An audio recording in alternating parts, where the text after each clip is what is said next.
When Walter and I went to visit my husband's parents, my mother-in-law picked us up from the airport, but instead of letting us ride in her car, she said we had to walk home. It's a long journey, about 3 hours each way. Even though I'm strong, this made me really upset. I almost cried, but luckily, someone helped me out. In the end, my mother-in-law felt sorry for treating me that way.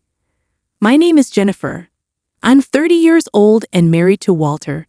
We met in college through the mountain club, where we both love climbing mountains. Walter is younger than me and very good-looking. Sometimes I wonder why he chose me out of all the girls who like him, but he says he likes that I'm strong and don't complain, even when things are tough. Walter has a good job at a big company and makes a lot of money. We've been happy together since we got married, just like when we were students. But there's something that bothers me sometimes. During dinner, Walter gets calls from his mom and goes to talk to her in another room. My mother-in-law calls Walter a lot, like every day. She really loves her son, and Walter is always nice to her. Sometimes I think he's too close to his mom, like a mama's boy. But because she raised Walter well, I try to respect her too. But it feels like we don't really get along. I remember before we got married, when we went to visit them, my mother-in-law didn't seem too happy when she found out I'm 2 years older than Walter and almost 30. She looked upset the whole time. But my father-in-law didn't mind. He said love is what matters and that I seem like a good match for Walter, especially because he has a soft side. But my mother-in-law didn't like that either. Since she couldn't argue with my father-in-law, she started picking on me when he wasn't looking. She'd say things like, "Oops, sorry, Jennifer. I think these snacks are bad. Let me get you something else," even though they were fine. It felt like she was trying to annoy me on purpose. "It's okay, I'll just cut off the bad part and eat the rest," I said with a smile, showing that I wasn't bothered by the spoiled fruit. Being in the mountain club taught me to make the most of what you have, even if it's not perfect. My father-in-law and Walter laughed and said, "That's typical Jennifer." My father-in-law jokingly told my mother-in-law not to serve me stuff like that, which kept the mood light, but I didn't realize I was being careless. "Sorry about that," I said, still laughing. But I caught my mother-in-law's disapproving look and the sound of her tongue clicking. There were other times too, like when she came back from Italy and got Walter a nice tie but gave me a cheap t-shirt with a fake logo. "Here, try on a tie, Jennifer, and put on a shirt too," she insisted. I could tell she was trying to bother me again. I don't think a tie goes with casual clothes, and I'm not feeling like trying on anything right now," I said with a forced smile, trying to keep things friendly. But inside, I was really annoyed.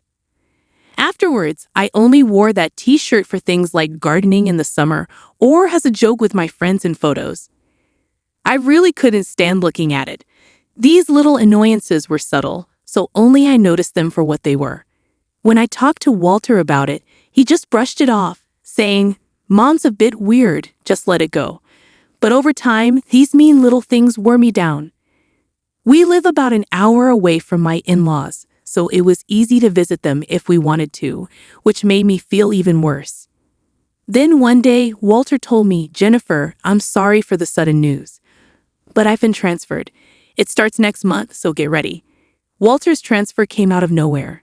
He'd apologized, but secretly I was relieved. It meant we could put some distance between us and my in-laws. Plus, the new place was really close to my parents' house, so it felt like moving closer to home. "Okay, leave the planning to me. I'll ask my family for help too." I happily started getting ready for the move. Finally, I could escape my mother-in-law's mean behavior.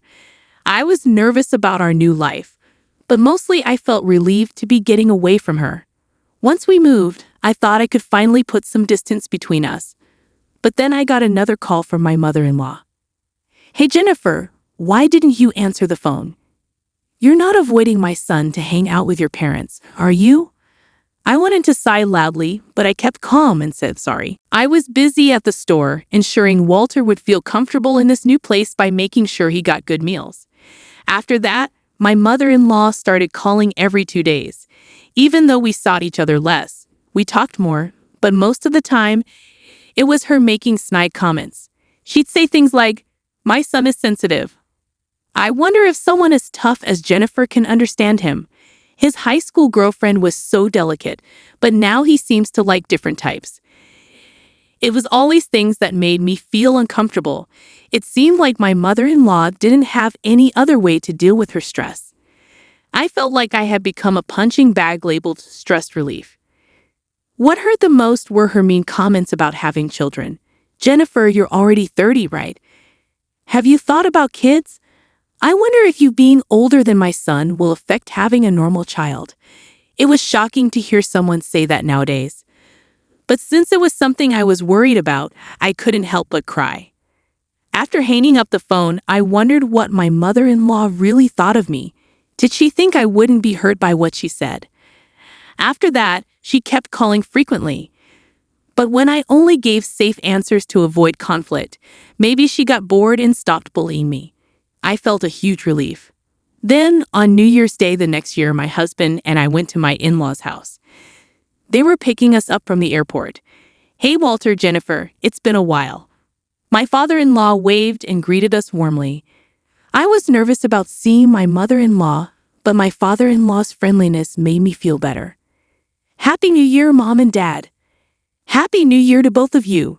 Happy New Year, Walter, good to see you. We exchanged New Year's greetings, but my mother-in-law didn't even look at me. Maybe she was upset about my distant response to her constant calls. Our relationship felt really awkward, and I was trying to figure out how to handle the situation. You must be tired from the trip. How about we take a break at the airport cafe? My father-in-law suggested happily, seeming oblivious to the tension between my mother-in-law and me. Sounds good. Wasn't there a cafe on the second floor? Walter replied cheerfully, and we headed to a cafe inside the airport. While the men chatted, my mother-in-law and I sat in silence.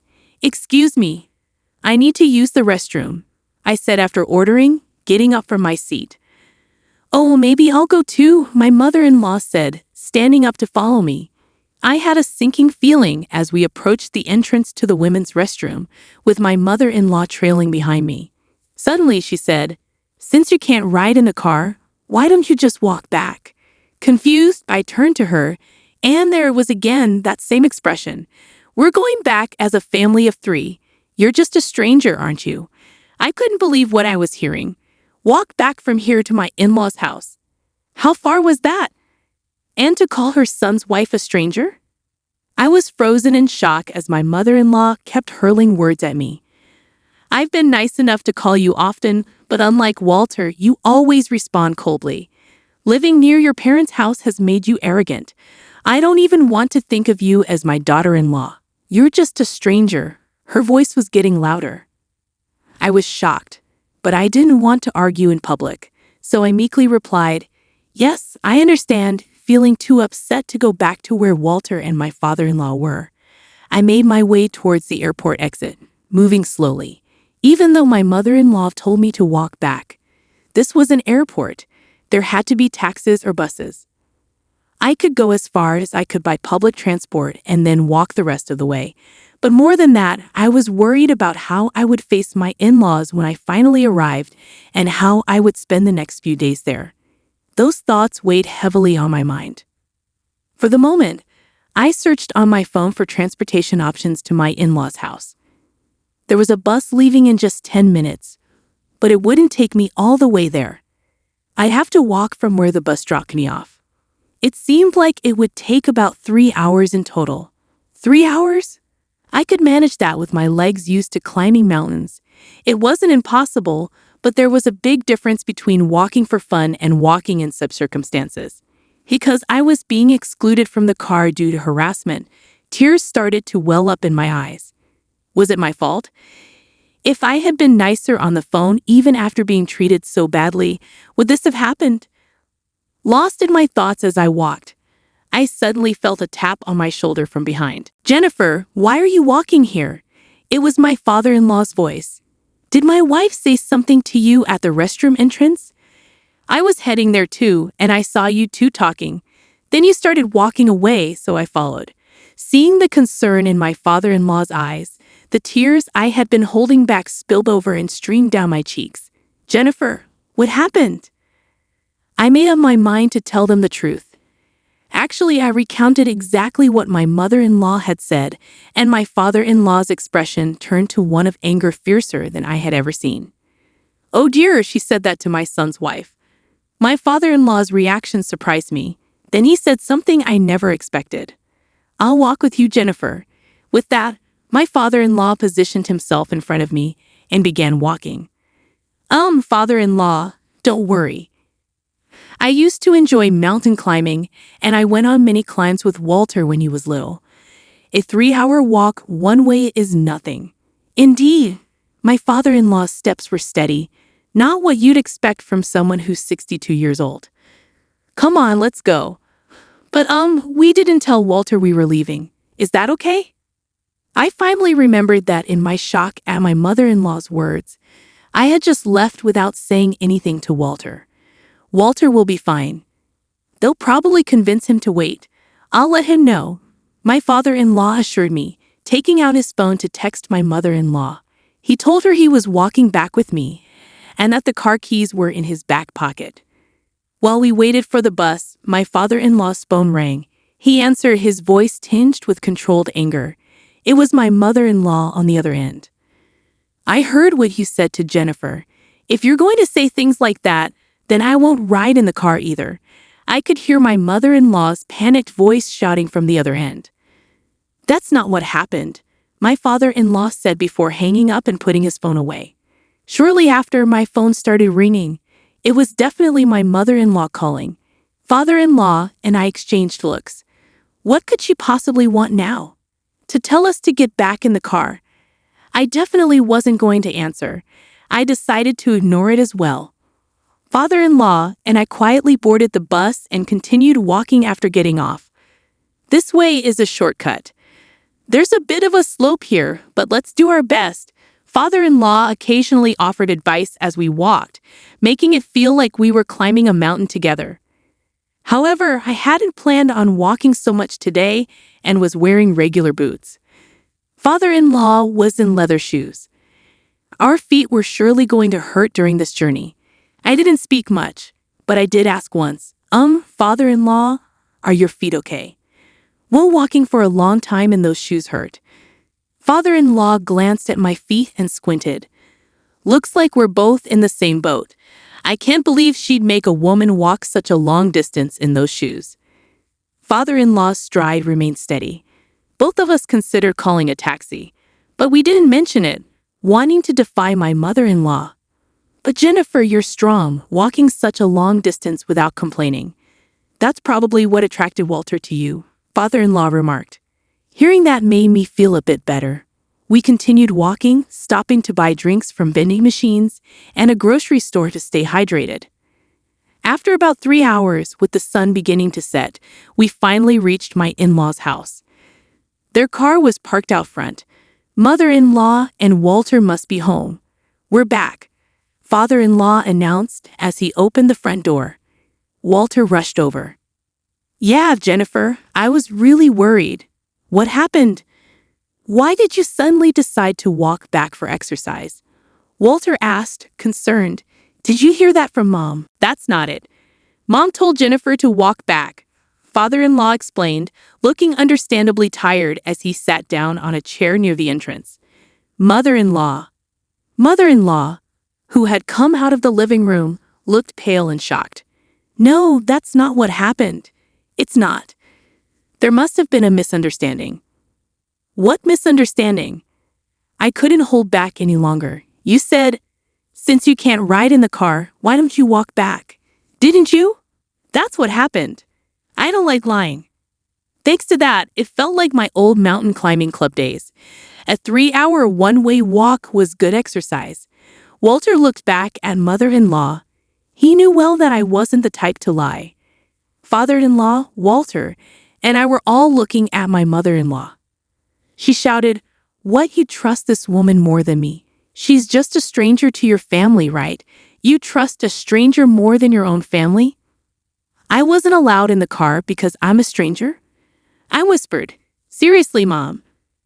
I can't believe you'd say that. Jennifer is important to my family. I wanted you to feel the same." Walter said, his hand shaking with anger. If you're going to treat Jennifer like this, I'm done with you, Mom. I won't answer your calls anymore. Don't contact Jennifer either. Walter held my hand and said, Let's leave, Walter. Wait, Walter. Walter shut the door and without looking back, took my hand and we left. A year later, Hey Jennifer, Walter, come over here. The view is amazing. Walter, his father, and I were climbing a mountain together. 6 months later, Walter got a job transfer, and we moved back to where we used to live. Since the incident at New Year's, Walter's dad decided to get divorced and moved near our place. Climbing mountains together on weekends became a regular thing for us. Should we have lunch here? We eagerly started preparing our meal at the top of the mountain. While we were busy, Walter's dad began to talk. Mom went on a spending spree after the divorce. Even though we divided our property properly, it seems she's already having money problems. Maybe she felt lonely. The divorce was tough, with lots of crying and shouting. It seems like it's best for both of us to keep some distance now. She needs to find her own way too. Otherwise, she might end up taking her stress out on those close to her. I listened quietly to their conversation. I'll focus on my own life so I won't end up hurting others because of my stress, I thought to myself. As I looked out at the view from the mountain with my precious family, I made that promise in my heart.